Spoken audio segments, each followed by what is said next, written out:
Bismillahirrahmanirrahim. Alhamdulillahi rabbil alamin. Salatu wassalamu ala asyrafil anbiya'i wal mursalin. Nabiyina Muhammadin wa ala alihi wa sahbihi ajmain. Assalamualaikum warahmatullahi wabarakatuh.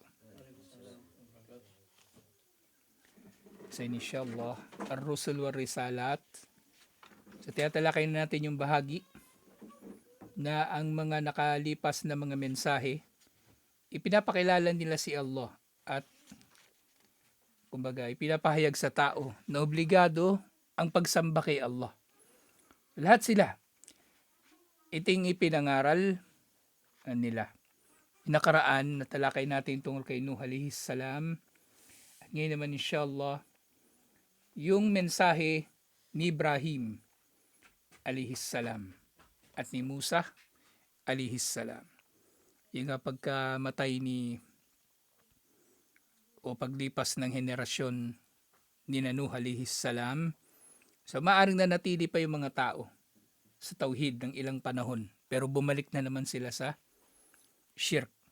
Kasi ang shirk, hindi talaga siya mawawala eh. Kumbaga, lilitaw siya ng lilitaw sa iba't ibang mga panahon, iba't ibang mga lugar, o kahit sa iba't ibang mga anyo. Kung yung dati yung shirk ay ginagawa ng mga tao sa anyo ng yung mga rebulto, salamangka at iba pa. Ngayon marami ng iba't ibang mga anyo ng shirk. Yung mga tao nakaimbento ng mga pampaswerte at iba't iba pa. So merong iba't iba siyang mga anyo. Hindi tinatantanan ni Satanas yung mga tao. Hindi tinatantanan ni Satanas yung mga tao. At yung sabi ng mga scholar na maaring si Satanas hanggang ngayon buhay bilang pangkalahatang kahulugan nung sinabi ni Allah na palulugitan si Satanas. Na sinasabi nila isa sa mga maaring kahulugan nito, mananatili siyang buhay. Ngayon kung ilang libong taon nang may tao. Di ba mula nung panahon ni Adan, ilang libong taon na may tao. So kabisado na ni Satanas kung paano niya lilinlangin yung mga tao. Kabisado niya na. Kung gaano yung nakakabisado yung bawat tao. Ilang beses siya dumadaan doon sa kalsada na yun. Kabisado niya na yun. Halos magmumotor rin, nakapikit.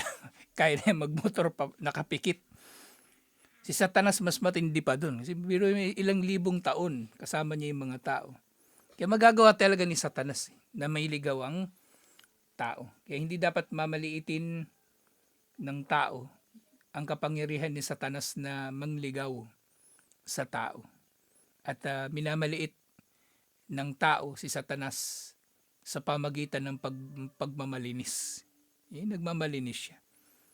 Inaakala niya na matuwid na yung kanyang mga gawain at hindi siya malilinlang ni Satanas. Kaya marapat sa tao yung palagian, nagpapakupkop kay Allah laban kay Satanas. Kasi walang sino man sa atin ang ligtas. Yung matuwid, di ba, yung kwento tungkol kay Barsisa. So, maaring nangyayari yun sa marami sa mga matutuwid. Sa pagkatapos si Nuh alayhi salam, ang sumunod na naiulat ng sugo ay si Ibrahim alayhi salam. Pero sa panahon ni Ibrahim alayhi salam, posible rin mas maaga pa doon nagkaroon na ng shirk. Pero sa panahon ni Ibrahim alayhi salam, lumitaw na yung mga iba't ibang mga imperyo Bawa niyan si Nimrod, sa sa Babylonian Empire, Babylon.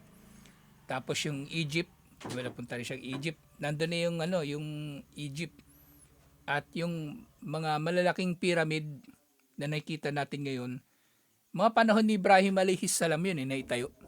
Panahon ni Ibrahim alayhi salam. Salamat tala. Mga ganong panahon yun naitayo. Kasi si Paraon nung panahon ni Musa alayhi salam. Kasi Musa alayhi salam mga 1,200 years BC bago dumating si Kristo. Sa panahon ni Musa alayhi salam, natayo na yung mga malalaking pyramid. Natayo na. So yung mga malalaking pyramid na yun, naitayo yun mga panahon ni Ibrahim alayhi salam. So mas laganap na yung panahon ni Ibrahim alayhi salam. Mas laganap na yung shirk. At ito na yung mga state religion ng mga malalaking imperyo. Kaya nga sa buong kasaysayan ng mundo, Ang mga tagasunod talaga ng mga propeta, hindi sila naghari ng malawakan o namuno ng malaking mga teritoryo. Liban na lang nung panahon ni Propeta Muhammad sallallahu alaihi wasallam. Yun lang talaga yung naging teritoryo nila, lugar nila. May mga Hudyo, yung kaharian ng Judea, tiba pang mga kaharian na meron sila. Yun na yung lugar nila. Mga Muslim lang talaga. Yung lang ni Propeta Muhammad sallallahu alaihi wasallam ang nagkaroon ng malawak na teritoryo at napalaganap nito talaga ang relihiyon ni Allah. Pero mula sa panahon ni Ibrahim alayhis salam hanggang sa panahon ni Isa alayhis salam, doon na talaga yung mensahe nila sa kanilang lugar. Doon lang talaga. Sina Isa alayhis salam, hindi nga sila talaga namayagpag eh. Hindi sila nagkaroon ng katulad ng kumbaga nasyon o pamahalaan na meron yung iba pang mga propeta. Sina Isa alayhis salam hanggang sa panahon ng mga huling Kristiyano, nung panahon niya mga totoong Kristiyano, nagtatago sila. Nagtatago at tinutugis sila. Kabilang nga sa mga tumutugis sa kanila, si Pablo. Tapos bandang huli si Pablo, nung papunta na siya ng Damascus, biglang na naginip daw siya. Nakausap siya ni Kristo. Sabi daw ni Kristo, Pablo, bakit mo ko inuusig? Tapos ngayon bigla naman nag-Kristiyano. At siya na yung nag-introduce ng makabagong Kristyanismo doon sa tunay na Kristyanismo. Yung mga aral ng shirk at iba-iba pa. Siya na ang nagpasok doon. Dito sa Suratul Najm, binanggit ni Allah ang tungkol kina Ibrahim alayhis salam at Musa alayhis salam. Sinabanggit dito mula doon sa ayah 42 ng Suratul Najm. Sabi ni Allah subhanahu wa ta'ala,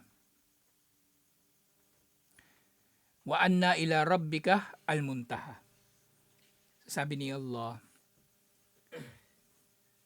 balikan nga natin yung mga hindi tayo magsimula sa 36. Am lam yunabba bima fi suhufi Musa wa Ibrahim alladhi waffa. So hindi ba nakarating sa tao ang balita tungkol sa mga suhuf ni Musa alayhis salam? Ibig sabihin yung kasulatan na ipinahayag kay Musa alayhis salam, wa Ibrahim alladhi waffa, at ang tungkol kay Ibrahim alayhis salam na tumupad sa kanyang tungkulin. So magkasamang binanggit dito si Musa, si Ibrahim alayhis salam. Allah taziru waziratu wizra ukhra, na nababanggit sa kanilang mga kasulatan na walang sino man ang magpapasan ng pasanin ng iba.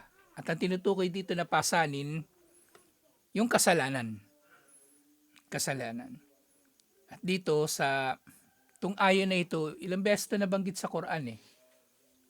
Wala taziru waziratu wizra ukhra, halimbawa. Yung mensahe niya ilang beses na nababanggit. Hindi pwedeng papasanin ni naman ang pasanin ng ibang tao, o hindi siya pwedeng mananagot sa pananagutan ng ibang tao at sa iba pang kahulugan. Na primarily, pinakamagagamit ang dalil na ito, syempre laban doon sa doktrina ng minanang kasalanan. Minanang kasalanan. Kasi mga Katoliko, di ba, sabi nila, kailangan daw bibinyagan yung baby para mawala sa kanya yung manang kasalanan mula kay Adan at Eva. Eh, sa atin walang ganun. Malinaw sinabi ni Allah, walang sino man na magpapasan ng pasanin ng iba. Ganyan din, sa kalagayan ni Isa alayhis salam, di ba sabi nila, pinako daw si Isa alayhis salam sa krus para sa kasalanan ng sanlibutan. Ibang kanta yun? Yung Kordero ng Diyos. Kordero ng Diyos na nag-aalis ng mga kasalanan ng sanlibutan. Walang saysay din yun kasi hindi pwedeng papasanin ni Jesus yung kasalanan ng iba pang tao at hindi sa iba-iba pang kahulugan. Wa anna laysa lil insani illa ma sa'a. So dito, binibigyang diin ni Allah, walang saysay yung mga ganong mga paniniwala. Walang sino man na magpapasan ng pasanin ng iba at walang papasanin ng sino mang tao liban na lamang sa kung ano ang kanyang pinagsumikapan na gawin. Ang makakamit niya, wala siyang makakamit na anuman liban na lang sa kung ano ang kanyang ginawa. Liban na lamang ayon sa kung anong kanyang ginawa o bilang resulta ng kanyang ginawa. So tayo magantimpalaan ng mabuti o masama ayon sa mabuti o masama na ginawa natin. Hindi dahil sa gumawa ng mabuti yung iba. Hindi dahil sa gumawa ng mabuti yung iba. Pero syempre, di ba parang yung ganito may contradiction. May contradiction. Kasi sabi doon sa hadith, di ba, yung tungkol doon sa anak na mananalangin para sa magulang. So gawain nyo ng iba na pakikinabangan ng iba. Meron naman ganun, totoo yun. Di ba yung kahulugan nito, kung titingnan natin, hindi tayo maapektuhan ng gawain ng iba. Pero doon kasi sa mga usapin na yun, merong tukoy na dalil na pwedeng mangyari yun, na makikinabang tayo sa gawain ng iba. Pero hindi sa pangkalahatan. Sa pangkalahatan, ito yung prinsipyo. Hindi tayo mananagot sa kasalanan ng iba at hindi tayo magkakamit ng gantimpala sa mabuting gawain ng iba. Pero kapag tukoy, halimbawa, yung tungkol doon sa wala doon salihun yaduulahu na yung kabuuan ng hadith, idha matabda Adam in kata'a amaluhu illa min thalath. Kapag namatay daw ang anak ni Adan, mapuputol ang kanya mga gawain liban na lang sa 3. Sadaka jariyah, ilmun yuntafa'u bihi, at waladun salih yadu'ulahu. Yung sadaka na patuloy na pinakikinabangan, kaalaman na binahagi, at yung mabuting anak na papakinabangan niya. Mabuting anak na nagdudua para sa kanya. So yun lang yun. Kung specific yun na bagay. Specific yun na bagay na tukoy. Tapos, yung anak, pwede siyang mag-hajj o pwede siyang mag-fasting para sa kanyang magulang na namatay na. Pwede. Yun lang yun para sa mga tukoy. Pero generally, ito, hindi pwede sa ibang bagay. Halimbawa, isipin ng tao. Magsasala ka, tapos yung sala mo, yung reward mo pupunta sa magulang mo. Walang dalil yun eh. So ito yung applicable doon. Tapos yung ginagawa ng mga ligaw na sekta, nagbabasa sila ng Quran sa libingan. Binabasa nila ng Quran yung nakalibing. Usually Yasin, Surah Yasin, binabasa nila doon sa nakalibing. Walang dalil yun eh. Walang dalil. Yung binabanggit pa nga nila na hadith, yung Iqra, Surah Yasin, alamaw takum, basahin ninyong Surah Yasin. O magbasa kayo ng Quran sa inyong mga patay. Yung patay na tinutukoy doon, yung mamamatay pa lang. Yung naghihingalo. Parang ano na rin eh, parang talkin. Paalalahanan sila tungkol kay Allah. Pero hindi nandun na sa libingan, sa kanyo babasahan ng Quran. Hindi. Tapos yun nga yung iba. Ganun din, magbabasa sila ng Quran na gusto nila yung reward na yun mapupunta sa magulang. Kumbaga, kaya nila ginagawa. Hindi na. Kasi actually, hindi nila kailangan gawing ganun yung niya eh. Kasi kung halimbawa natuto sila magbasa ng Quran mula sa magulang nila, edi may kinabang din talaga yung magulang nila. Kasi yung ilmun yung tafa'u bihi, yung kaalaman na patuloy na pinakikinabangan, pasok na yun doon. So hindi nila kailangan na baluktutin yung katuroan tungkol dito. So malinaw yung usapin. Walang sino man ang mananagot o magpapasan ng pananagutan ng iba. At walang makakamit ang tao liban na lamang sa kung ano ang pinagsumikapan nito. Wa anna sa'yahu sawfa yura. At ang kanyang pagsisikap ay tiyak na makikita. Na dito, maganda tong aya na ito eh. Yung nga, ang sinabi ni Allah, wa anna sa'yahu sawfa yura, sabi ng mga scholar, ibig sabihin magagantimpalaan. Yung pagsisikap pa lang natin, magagantimpalaan na. Kaya minsan, meron tayong gustong gagawin na mabuti. Hindi natin nagawa. Magagantimpalaan pa rin yun. Hindi natin nagawa, magagantimpalaan pa rin yun, inshallah. Kaya ngayon mga nag-i-intention na magsadaka, tapos hindi sila makapagsadaka kasi naubusan sila ng pera, may gantimpala pa rin sila. Kasi nandoon yung pagsisikap nila. Nandoon yung pagsisikap nila. O nag-iipon ka para makapag-Hajj. Tapos hindi ka natuloy. Ngayong taon na sana hindi ka natuloy kasi yung Hajj biglang nagmahal. Yun, pati yun meron kang gantimpala. Inshallah. Kasi yung titingnan ni Allah hindi lang yung pagkakatupad. Bagkus titingnan din ni Allah pati yung pagsusumikap ng tao na makagawa ng mabuti. Kaya nga sa mga pagsubok, maaring mangyayari na mas malaki talaga ang makakamit na gantimpala ng mga nagtitiis. Lalong-lalo na sa mas malaking pagsubok. Mas malaki ang pagsubok na pinagtiisan, mas malaki ang gantimpala, inshallah. Kasi mas malaki din yung kanyang pinagtiisan. Mas malaki yung kanyang pinagtiisan, mas malaki yung kanyang pinagsumikapan. Thumma yujzahul jaza'al awfa. Yun nga. Pati ang kanyang pagsisikap ay titingnan. At siya ay gagantimpalaan ng kumpleto at buo na gantimpala. Kumpleto at buong gantimpala. Hindi nga maaaring mangyayari. Katulad doon sa ayat, doon sa tungkol doon sa mga sahaba na hindi sila makasama sa jihad kasi wala silang masasakyan. Naluhan na lang kanilang mga mata nung sinabihan sila ni Propeta Muhammad sallallahu alaihi wasallam, hindi ko kayo masasama walang masasakyan. Umuwi na lang sila ng lumuluha. So yung mga yun, meron din silang gantimpala. Nakatulad ng gantimpala ng mga nakasama kay Propeta Muhammad sallallahu alaihi wasallam, inshallah. Nabuo at kompletong gantimpala ayon sa kanilang pinagsumikapan, inshallah. At ito na ang naing serye dito na nababanggit. Wa anna ila rabbikal muntaha. Natungo sa iyong Panginoon ang wakas. Hindi nga. Kaya Allah tayo magbabalik. Si Allah yung ultimately maghahatol sa atin, magagantimpala at iba pa. Wa annahu huwa adhaka wa abka. Si Allah ang siyang nagdulot na ikaw ay tumawa at umiyak.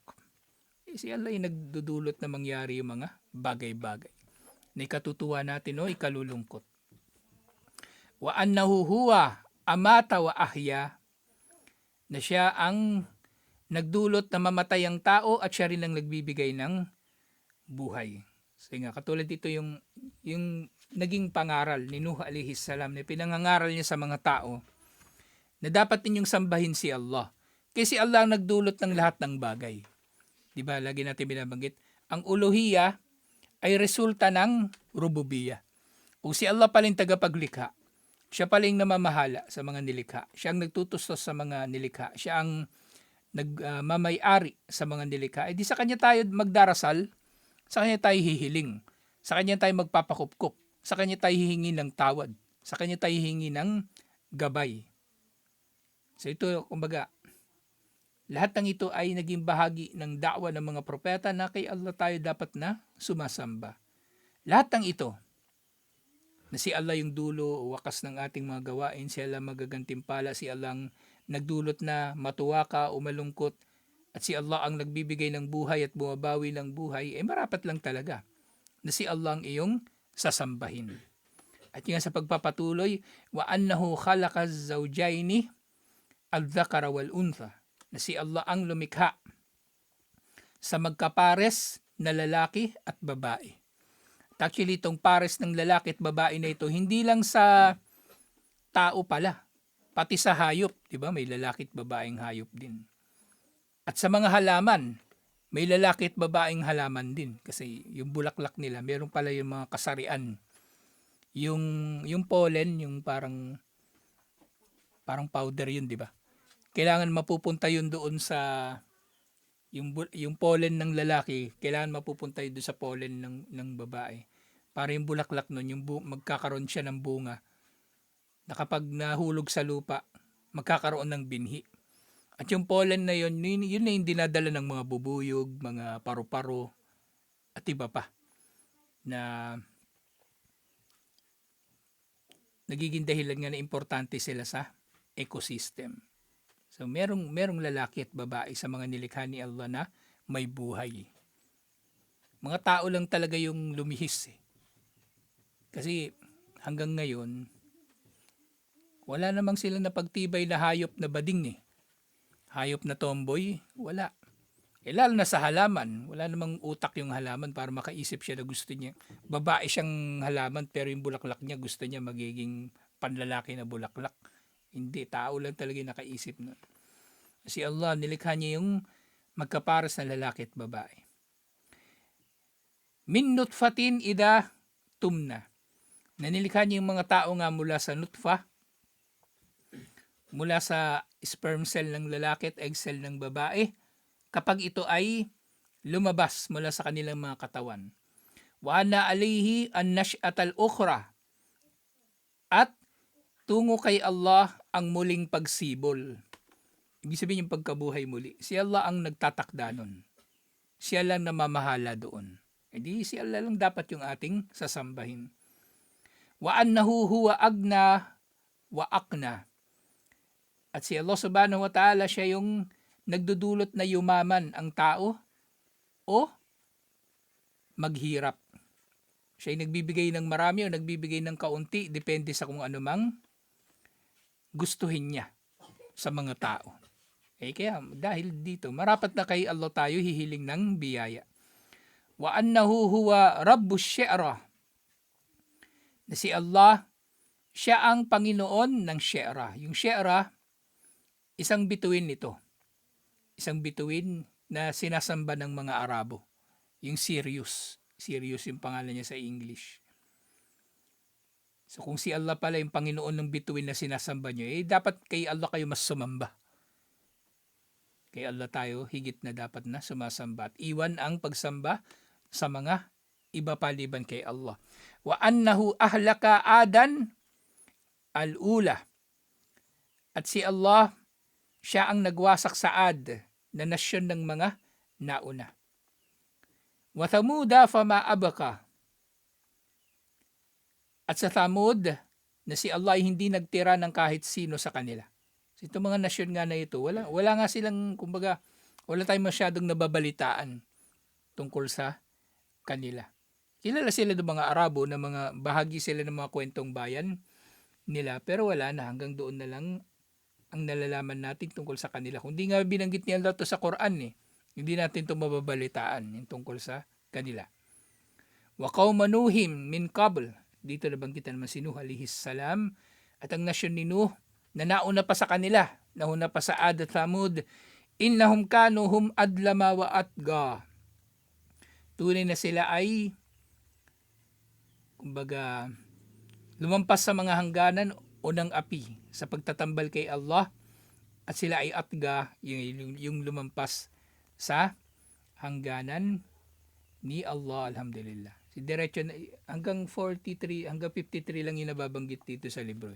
Pero diretso na natin, inshallah. Wa mu'tafikati ahwa. At si Allah raw ang nagwasak doon sa mu'tafika. Mu'tafika, ibig sabihin binaligtad. At ang tinutukoy dito nga, yung Sodom at Gomorrah, yung nasyon ni Lut alayhis salam. Fagasyaha magasya. Na dinulot ni Allah na ito ay matabunan ng anumang ipinantabon dito ni Allah. Na yung Sodom at Gomorrah, bukod sa binaligtad ni Allah, yung ibabaw nito napunta sa ilalim, tinabunan pa ito ni Allah uli ng bato, pinaulanan pa ni Allah ng bato. Sobrang tindi ng galit ni Allah. Kumbaga patay ka na, papatayin ka pa uli ni Allah. Ganyan bilang paghahamak din sa kanila. So, ganun katindi yung kasamaan nila. Fabi ayyi ala'i rabbika tatamara. Ito na nga. Kaya, sa aling mga biyaya ni Allah, ikaw ay nagdududa. So yung ala dito, yung katulad lang din sa Suratul Rahman. Fabi ayyi ala'i rabbikuma tukadiban. Ito, fabi ayyi ala'i rabbika tatamara. Kaya alin sa mga biyaya ni Allah ang iyong pinagdududahan. Hada nadirum minan nuduri al-ula. Narito ang tagapagbabala na kabilang sa mga tagapagbabala na nauna. Kasama nila, kumbaga. Narito si Propeta Muhammad sallallahu alaihi wasallam na kabilang sa mga naunang mga tagapagbabala. Yung mga propeta na nauna. Lalong-lalo na yung mga nabanggit dito sa serye ng mga aya na ito. Azifatil azafa. ang araw ng paghuhukom ay malapit na. So, nandito yung isa sa mga pangalan ng araw ng paghuhukom, yung Azifah. Laysa laha min dunillahi kashifa. Walang sino man, liban kay Allah ang makakapagdulot na magbago ito. Itong araw ng paghuhukom. Walang sino man makakapag-antala ng araw ng paghuhukom o madudulot niya na mapaaga ang araw ng paghuhukom. Afamin hadal hadithi ta'jabun, sa ganitong mga balita ba o sa ganitong mga binabasa, ganitong mga aya, kayo ay nagtataka? So nagtataka ba kayo sa mga aya na ito? Ang tinutukoy dito na pagtataka, hindi yung pagtataka ng pananampalataya. Kasi tayo nagtataka rin tayo, namamangha. Kumbaga, yung tinutukoy dito na ta'jabun, hindi namamangha, nagtataka. Kumbaga pa, dahil sa kawalan nila ng paniniwala. Nagdududa kung pwede bang mangyari talaga yung bagay na yun. Ang tao ay bubuhayin muli. So basahin na natin hanggang sa dulo ng sura. Watadhakuna wala tabkun. So kayo ba ay nagtataka sa mga aya na ito? At kayo ay natatawa sa halip na naiiyak? So yung kuffar, kapag naririnig nila yung mga aya na ito, natatawa sila. Pero mananampalataya, naiiyak. Wa antum samidun. So kayo ba ay natatawa sa halip na naiiyak? At kayo ay umuubos lamang ng inyong mga oras sa paglilibang. Yung kuffar, sa halip na pagmuni-munihan nila yung Quran na pinahayag ni Allah, binabaling nila attention nila sa iba pang mga bagay. At ganun nga yung kuffar. Nakakawang yung kuffar kasi kung ano na pinaggagawa nila para lumigaya, para malibang, para mapansin. Ganda na yung buhay ng kuffar magpapansin sa iba. Yung Muslim nagpapapansin kay Allah, pero yung kuffar nagpapapansin sila sa isa't isa. Kaya kung ano na lang yung ginagawa nila napansin ko yan nung kasi mula nag-Muslim ako, hindi na ako nanonood ng TV. Pag nandun ako nakatira sa nandun ako sa magulang ko, mahilig sila manood ng TV. Nakikita yung mga pinagkagawa ng kuppar para lang mapansin o magpapansin. Kung ano na lang yung pinagagawa nila. Bagay makikita rin naman natin sa social media kasi lilitaw sa Facebook yung kung ano mga bagong uso at iba pa. Na mga walang kwenta. Pero tinatangkilik nila. Ngayon, ang nauuso ngayon, nagsulputan ngayon yung mga yung mga night market, kung ano pagkain yung pinagtitinda. Kaya mga tao ngayon kung ano sakit. Bata pa lang 12 anyos, high blood na. May diabetes. Insulin na, Kung ano kinakain Yung mga tinda pa naman sa mga yung mga night market ganyan, mga matatamis, tapos mga grabing asin, mga preservative. Yung mga kikiam. Kung gabi-gabi ka nandun, wala na, patay ka. Tapos ang daw, dito sa Pilipinas, tumaas daw yung yung mga kaso ng mga kidney disorder. Kasi yung marami sa mga Pilipino, lalo na yung may hirap, araw-araw ulam nila. Nakita ko yan sa Tondo kasi may mga kapitbahay din kaming yung may hirap. Ulam nila araw-araw sardinas, noodles, puro chemical yun Oo, ganun yung ulam nila puro chemical yun, sardinas, noodles. Tapos yung mga medyo mapera, ganun din. Sa mga call center pala, isa sa mga incentive nila, yung pantry, bukas yung kusina nila. Libre lahat ng pagkain. So magkape ka ng gusto mo. Para hindi ka antukin, chichirya, ang dami. Merong may nabasa akong nagsisisi nga raw siya, sabi niya. Kasi nasira yung kidney niya, ngayon nagda-dialysis siya 3 beses linggo-linggo. O mo gano'n ba? Hindi ko na maalala, basta parang gano'n nagda-dialysis siya linggo-linggo. Hindi lang isang beses. Nangyari daw pala sa kanya, kasi doon sa call center nila, para hindi raw sila antukin. Kasi madalas hating gabi sila, di ba? Kasing oras sa ibang bansa sinusunod nila. Kape daw siya ng kape, tapos kain ng chichirya, na hindi naman umiinom ng tubig. Yun yung problema. Kaya yung tinamaan siya sa sa kidney. Para para hindi sila antukin, kain sila ng kain ng mga. Buti sana kung masustansya na pagkain, prutas. Kaya sabi niya, kung siya daw masusunod sa mga call center, ang dapat ipapakain prutas, hindi chichirya. Tama nga rin naman. O kape, hindi, pwede naman yung kape din kasi hindi naman nakasira ng kidney yung kape. Pero nadali talaga siya dun sa mga chichirya. Maalat. Kasi sinasala yun ng kidney.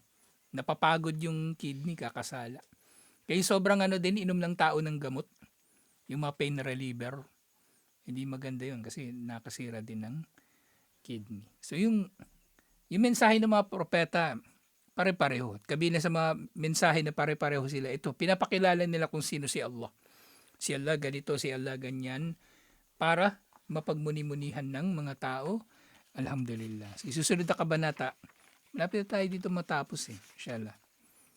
Yun nga na, ang mensahe ng mga propeta ay yung pangkalahatan at pinahayag nila yung mga prinsipyo, pangunahing prinsipyo tungkol sa kaisahan ni Allah na hindi magbabago kahit lumipas pa ang panahon.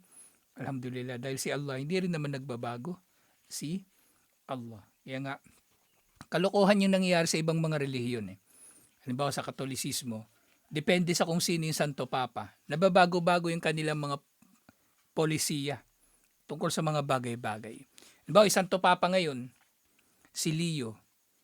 Ano siya ngayon mahigpit siya sa mga bading.